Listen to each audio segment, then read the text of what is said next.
오늘 역시 중요 암호화폐 소식들을 모아서 인사를 드려보고 있는 크립토 마토입니다. 가장 먼저 달러 인덱스 지수 살펴보도록 하겠습니다. 104.42포인트로 전날 대비 약간 하락한 상황 속에서 미국 증시는 일제히 상승하며 기분 좋게 장을 마감했습니다.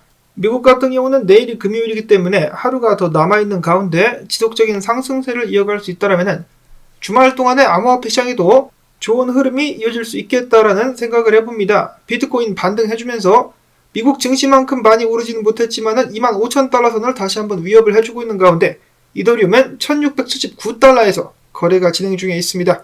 이어서 미국 저번주 실업수당 청구 숫자가 나왔습니다. 예상치보다 감소하면서 19만 2천 건, 예상치보다 악화되었었다면 시장에 좀 더 유리하게 작용할 수 있었을 것 같은데요. 그럼에도 불구하고 정리해고 소식들은 계속해서 이어지고 있기 때문에 미국 내 실업률 올라가게 되지 않을까라고 예측을 한번 해봅니다.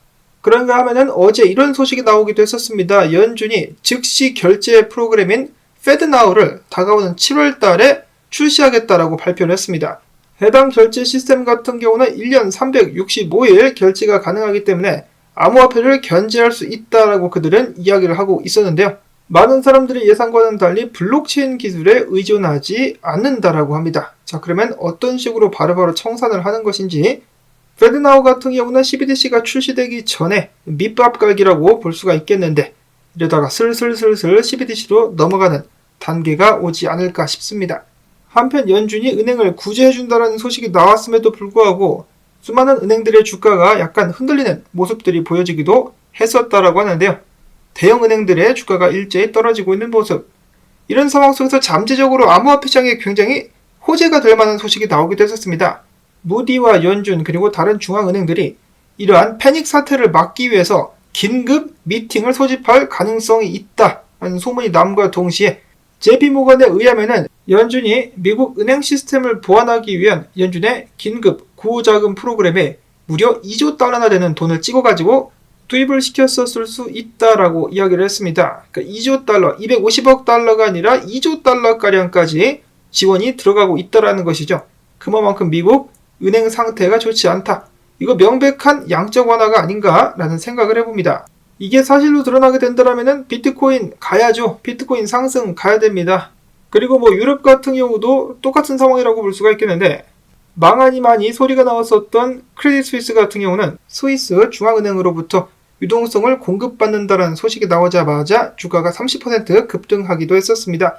결국은 각 나라마다 중앙은행들이 돈 풀어서 살려주는 그런 모습들이 나오고 있는 가운데, 위기가 닥쳤을 당시 크레딧 스위스의 직원들의 증언에 따르면 사람들이 패닉에 걸려가지고 울고불고 난리가 났었다라고 합니다. 자, 그런데 지금은 중앙은행이 이 돈으로다가 문제를 해결해 준 상황. 자, 그리고 또 기괴한 상황이 발생하기도 했었는데요. 이 틱톡에서 이 10대들이 춤을 추지 않습니까? 그런데 이 10대들 사이에서 특별한 5가지의 춤을 추어서 틱톡상에 올리게 된다면 크레딧 스위스를 구제하는 데 도움이 될 수 있다는 소문이 퍼지기도 했었다고 합니다. 이게 도대체 뭔 소리지?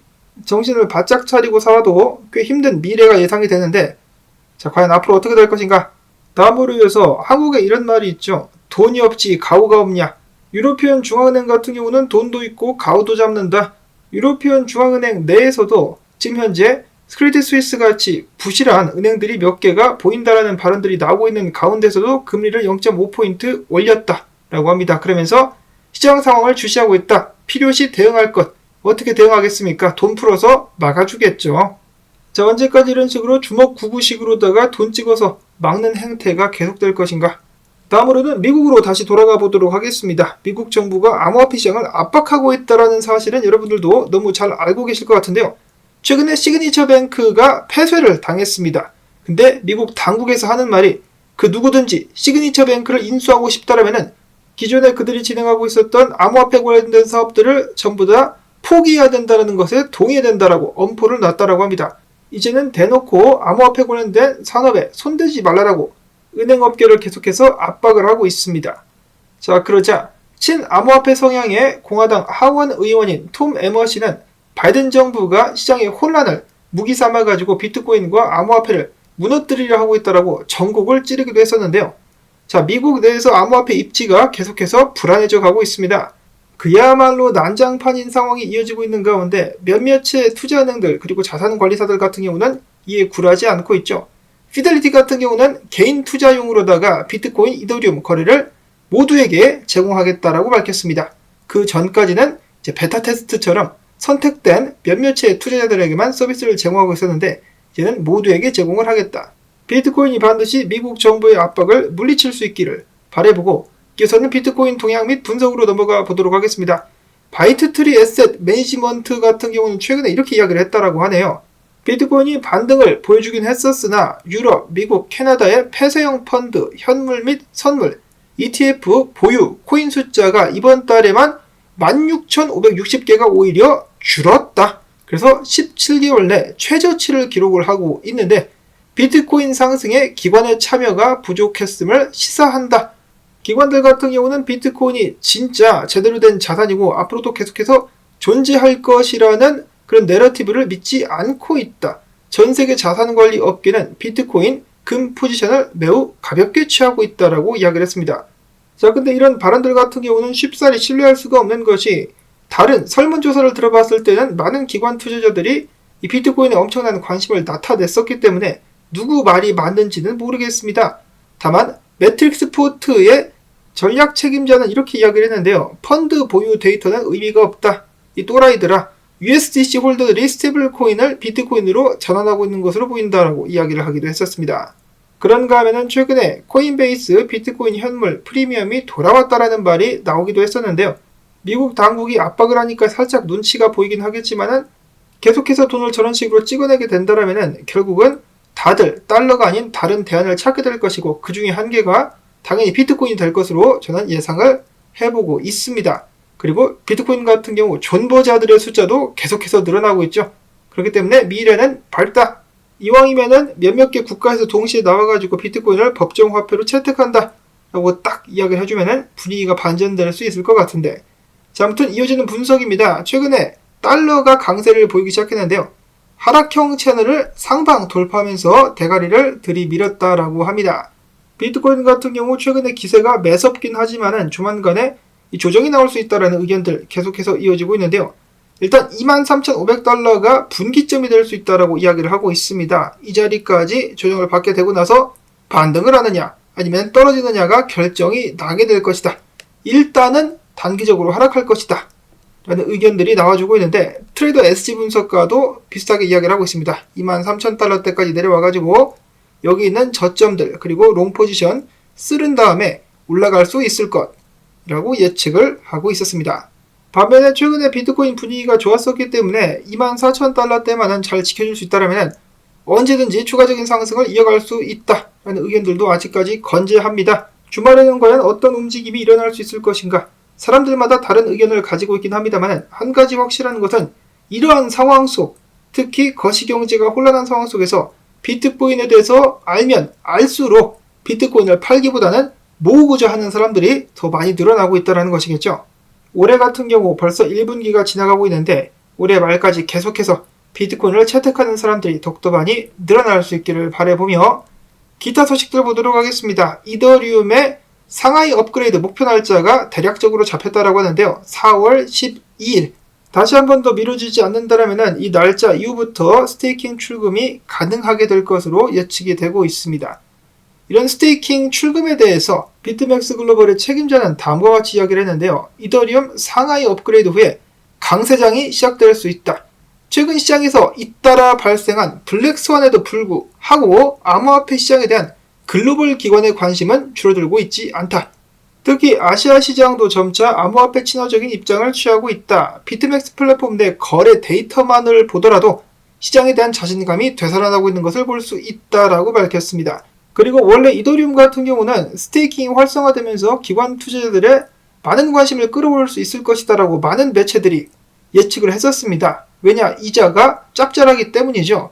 자, 근데 이를 가로막고 있는 악당이 있었으니 바로 그의 이름은 SEC의 의장인 게리 겐세이. 겐세이는 이야기하기를 이러한 지분 증명 같은 경우는 증권으로 보는 것이 맞다라고 다시 한번 입을 놀렸다라고 합니다. 이거 이더리움 들으라고 대놓고 하는 소리가 아니었느냐? 많은 사람들이 우려를 하고 있는 가운데 이더리움 같은 경우 하락형 채널의 추세, 저항이 맞물려 있는 상황인데요. 이걸 뚫지 못한다면 다시 한번 하락할 가능성이 있다는 분석 나와주고 있습니다. 비트코인이 조정을 받게 된다면 이더리움도 같이 좀 떨어질 수가 있겠다라는 것이겠죠. 이어지는 소식은 많은 분들이 흥미롭게 생각하실 수도 있을 법한 소식입니다. 최근에 블랙록의 CEO가 이야기하기를 자산 토큰화가 암호화폐 업계의 다음 트렌드가 될 수 있을 것이다.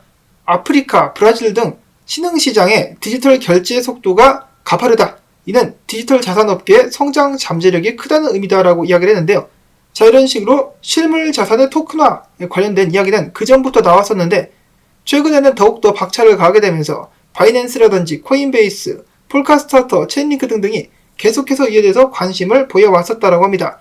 이러한 코인들, 상품이라든지 부동산, 실물 자산 등등을 코인화시키는 것을 RWA 코인이라고 부른다라고 하는데요. 최근에 계속해서 관심이 여기에 집중되고 있는 모습을 이 트위터상에서 확인을 해볼 수가 있었습니다. 이 관련된 프로젝트를 진행하고 있는 회사가 이미 있다라고 하는데 대표적인 것이 바로 메이커다오라고 하네요. 그리고 이미 기존에 존재하는 프로젝트들도 이러한 자산 토큰화에 대해서 관심을 기울이고 있는데 예를 들어 체인링크, GNS, 아베, FXS, USDC 등등이 이러한 사업에 굉장히 많은 관심을 보여주고 있다라고 합니다. 그리고 또한 최근에 펌핑을 많이 받았었던 리오라는 코인이 있는데요. 부동산을 토큰화한 코인입니다. 그동안에는 주로 유니스왑상에서 거래가 진행이 되었었는데 중앙화된 거래소들 역시 하나둘씩 해당 코인을 상장할 기미가 보여지고 있다라고 하네요. 다음으로 해서는 알비트리움의 거버넌스 토큰인 ARB 토큰 에어드랍 계획이 발표가 되었습니다. 그와 동시에 구글 검색량이 급증하고 있다라고 하는데요. 자, 누가 해당 에어드랍을 받을 수가 있느냐? 여러가지 조건들이 나와 있지만은 단순하게 말씀드리자면은 알비트리움 체인을 많이 활용해가지고 거래 등등을 한 사람들이 에어드랍을 받을 수 있게 된다라고 합니다. 만약에 여러분들께서 내가 알비트리움 체인을 좀 사용을 했었는데 에어드랍 받는지 궁금하다라고 생각하시는 분들 같은 경우는 여기 보이시는 해당 사이트에 들어가셔가지고 여러분들의 탈중앙화 지갑을 연결을 해보시면은 에어드랍을 받을 수 있는지 없는지 여부를 아실 수가 있게 된다라고 합니다. 당연히 사기치는 놈들도 많기 때문에 주의를 하실 수 있기를 바라고, 마지막 소식으로는 엑시인피니트가 바이낸스로 80만 개의 코인을 이체를 시켰다라고 합니다. 과연 던지려고 하는 것인지 비트코인 조정이 나오게 된다면 함께 주위에서 지켜보실 수 있기를 바라면서 저는 오늘 영상 여기서 마무리를 짓도록 하겠습니다. 어제나와 마찬가지로 저도 계속해서 일을 하기 위해서는 여러분들의 도움이 필요합니다. 광고 한 편만이라도 마지막까지 틀어주기 부탁을 꼭꼭 드립니다. 광고가 나오는 동안에 스트레칭이라든지 하신다면 여러분들 건강에도 도움이 되겠죠. 자, 그러면 저는 다음에 새로운 소식 가지고 또 인사를 드리도록 하겠습니다. 안녕히 계십시오.